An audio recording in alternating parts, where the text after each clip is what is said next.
مسیح کے جلالی نام میں آپ سب کو سلام۔ آج کا حصہ ایک بہت اہم حصہ ہے جو پیش خدمت ہے کہ خدمت میں عظمت۔ اگر آپ کے پاس انجیل مقدس ہے تو آپ میرے ساتھ نکال سکتے ہیں متی رسول کی انجیل اس کا 20واں باب اور 24ویں آیت سے لے کر 28ویں آیت تک تلاوت کریں گے۔ اس طرح سے لکھا ہے،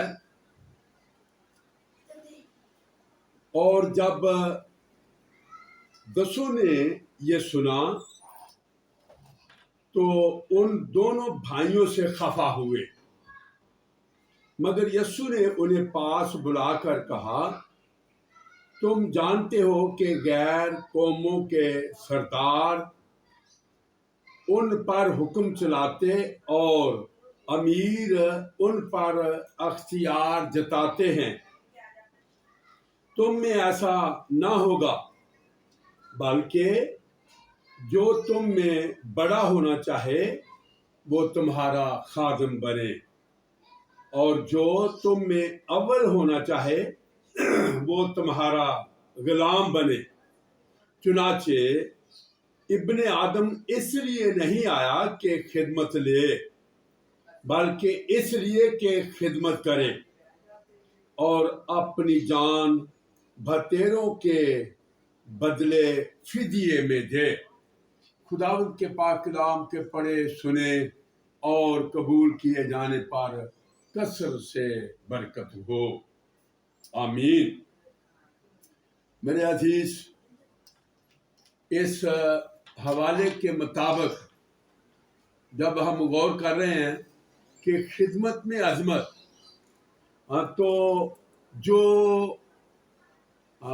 یسوع المسیح نے اپنی خدمت میں شاگردوں کو ایک اہم تعلیم دی اور بار بار کہا کہ وہ صلیب دیا جائے گا، اور ایک دفعہ نہیں بلکہ بہت دفعہ شاگردوں سے اپنے دکھوں کا ذکر کیا، اور واضح طور پر اس حصے میں ہم دیکھتے ہیں کہ بار بار یسوع مسیح نے اپنے زندگی کے ایام میں خدمت اور دکھوں کا ذکر کیا، لیکن جو یعقوب اور یوحنا ہے وہ یسوع مسیح کے ان بتائے گئے دکھوں کا ذکر تک نہیں کرتے،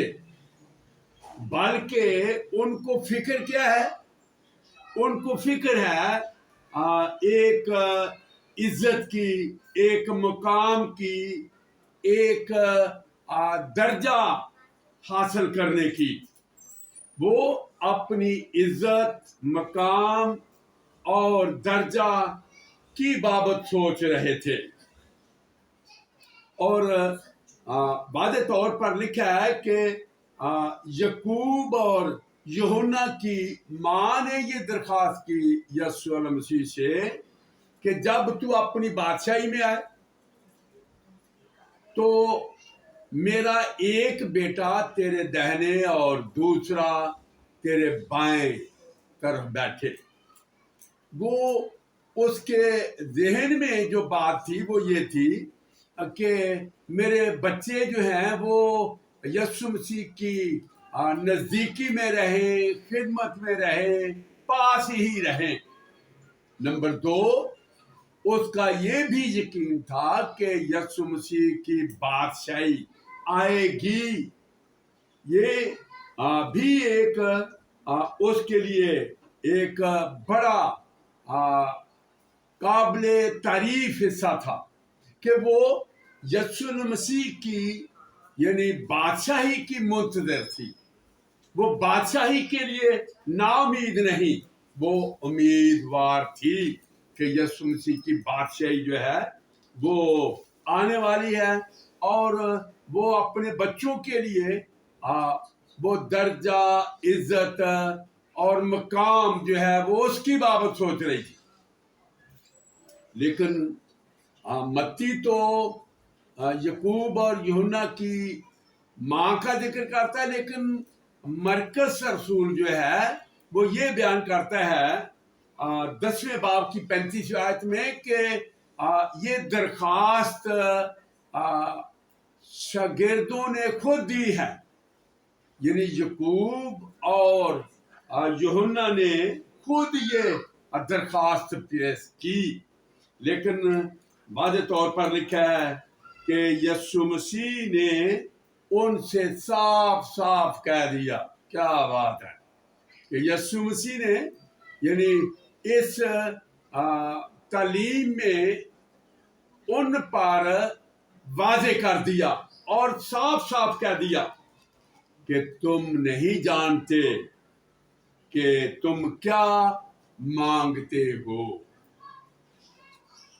جب ہم ان باتوں پر غور کرتے ہیں، دکھوں کی بابت، تکلیفوں کی بابت، بہت کم لوگ ہیں کہ کسی کے دکھ اور تکلیف میں وہ بدل و جان شامل اور شریک ہو سکے. وہ اپنی ایک سوچ میں رہتے ہیں، جبکہ کسی نے کہا ہے کہ یعنی وہ تاج تو چاہتے ہیں مگر صلیب کے بغیر، وہ تخت تو چاہتے ہیں مگر قربانی کے بغیر، وہ جلال، عظمت، حشمت، درجہ، رتبہ تو چاہتے ہیں مگر دکھوں کے بغیر. تب یسوع مسیح نے واضح طور پر کہا کہ تم میں ایسا نہ ہوگا، بلکہ جو تم میں بڑا ہونا چاہے وہ تمہارا خادم بنے. اور پھر کیا لکھا ہے؟ اور جو تم میں اول ہونا چاہے وہ تمہارا غلام بنے.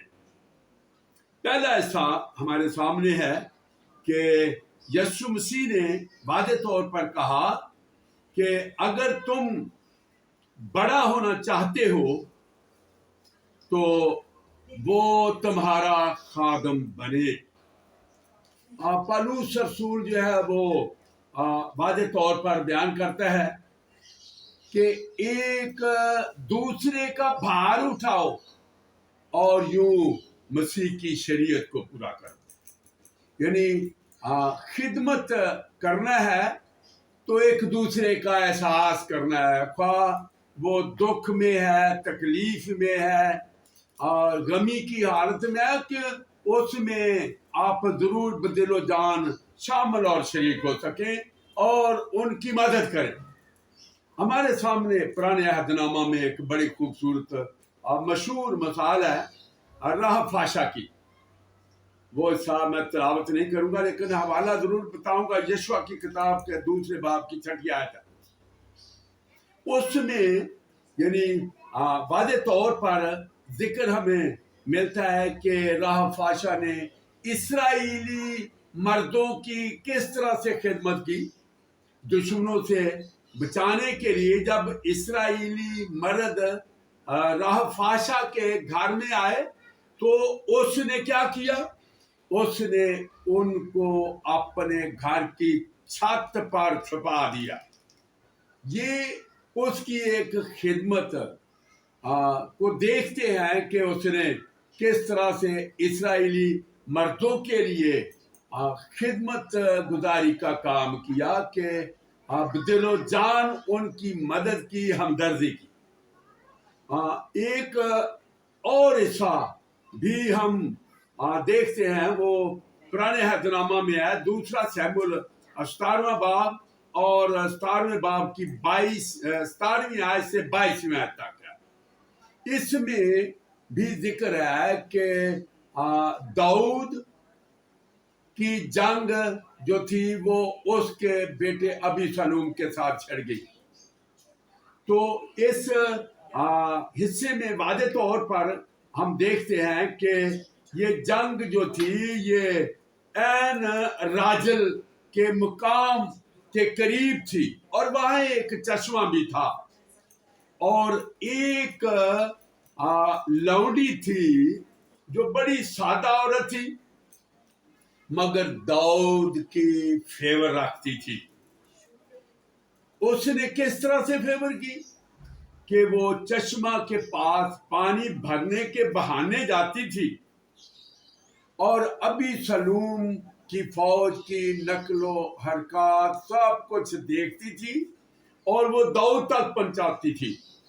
اور لکھا ہے کہ ایک شکرے نے لڑکے نے اس کو دیکھ لیا اور جب دیکھ لیا تو واضح طور پر لکھا ہے کہ یہ بات مشہور ہوگی اور جو یونتن اور اس کا دوست تھا وہ وہاں سے بھاگ گئے اور جب وہاں سے بھاگ گئے تو وہ ایک بحروم میں ایک شخص کے گھر میں داخل ہو گئے اور ان کے صحن کے اندر ایک کنواں تھا اور اس کے اندر پانی نہیں تھا. وہ اس کنویں کے اندر چلے گئے اور اس عورت نے پہلے ایک لونڈی کا ذکر کیا کہ لونڈی جو تھی وہ داؤد کی فیور میں, اور یہاں پر واضح طور پر لکھا ہے کہ بحروم میں ایک شخص تھا اس کے گھر میں وہ داخل ہو گئے. اس کے صحن میں ایک کنواں تھا اور اس کنویں میں وہ دونوں شخص اتر گئے اور اس عورت نے اس کنویں کے اوپر ایک چادر پھیلا دی اور اس کے اوپر ایک دلا ہوا اناج جو تھا وہ بچھا دیا. اور جب دشمن اس گھر میں آئے تو اس عورت سے انہوں نے پوچھا کہ یہاں پر یونتن اور اس کا دوست آئے تھے, وہ کدھر گئے؟ اس نے کہا کہ وہ نالے کے پار چلے گئے. وہ اس طرح سے اس عورت نے بھی بخوبی دل و جان ان دو آدمیوں کی فیور کی اور ان کو بچا لیا.